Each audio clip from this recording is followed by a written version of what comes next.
আসসালামু আলাইকুম, hello everyone. আপনারা সবাই কেমন আছেন? আশা করছি ভালো আছেন। আজকে চলে যাচ্ছি ঝুমা আন্টিদের বাসায়, মানে আমার ছোট খালা শাশুড়ির বাসায়। উনি একটু অসুস্থ, তাই আর কি ওনাকে দেখতে চলে যাচ্ছি। তো বের হয়ে আমরা ফার্স্টেই চলে আসলাম আমাদের এখানে কেক অ্যান্ড কুকস বেকারিটাতে। সেখান থেকে আমরা একটু টুকটাক এটা সেটা নিয়ে নিব। নেওয়ার পর আমার বেবিটা অনেক কেক খেতে চাচ্ছিল, তো ওর জন্য কেক নিলাম। ওর কেক আমাদের কারো হাতে দিবেই না, ওরটা ও নিয়ে হাঁটবে, মানে এত পাকনা মাশাল্লাহ, একটা চাঁদের টুকরো আমাদের। এই তো আমরা চলেই আসলাম ওদের বাসায়। ওদের বাসায় আসতে আমাদের একটু কষ্ট হয়ে গিয়েছে। এসে দেখি ওরা আহ, আমাদের মানে আমার ব্লগ দেখতেছে ওদের টিভিতে।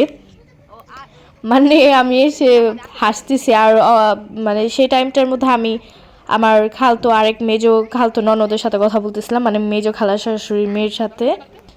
তো ও বলতেছিল ও নাকি আমার ব্লগই দেখতেছে, মানে আমি সেদিন আপলোড দিয়েছিলাম। তো যাই হোক, তারপরে এই তো অসুস্থ রুগীকে দেখতে এসে দেখি শুনেছে আমরা আসবো বলে অনেক কিছু আনিয়ে টানিয়ে রেখেছে, একদম রান্না টান্না করে রেখেছে ওরা আমাদের জন্য। পোলাও, তারপর মুরগি রোস্ট, তারপর হচ্ছে ডিম ভুনা, টিকা, এগুলো করে রেখেছিল। বাট সেটার ভিডিও নিতে আমার একদমই মনে নেই। আর সসেসটা অনেক ইয়ামি ছিল, সেটাই বলতেছিলাম।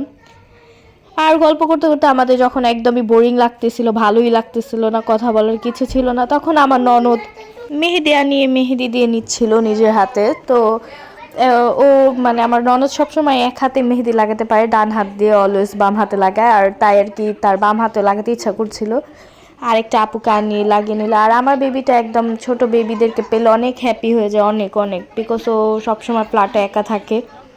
তাই আর কি এই তো মেহেদি লাগাতে লাগাতে আবারও নাস্তা দিয়ে দিল।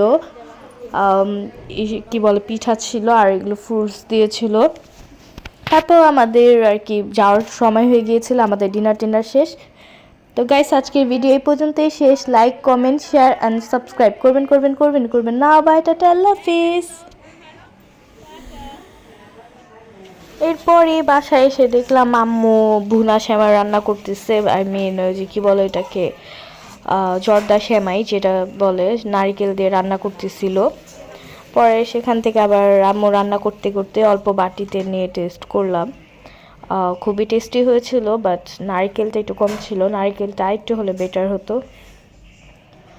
তারপর ওই চুলায় চা ছিল আর চিকেন চিকেন চপ বানিয়ে খেয়েছিল।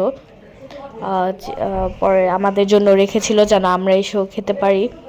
পরে সেটাই এখন খাবো। তারপর আমার হাজব্যান্ডের আবার জ্বর আসছে, ও বাসায়, ওকেও এসে আমি বাসায় দেখছি, ও আবার আনারস খাচ্ছিল।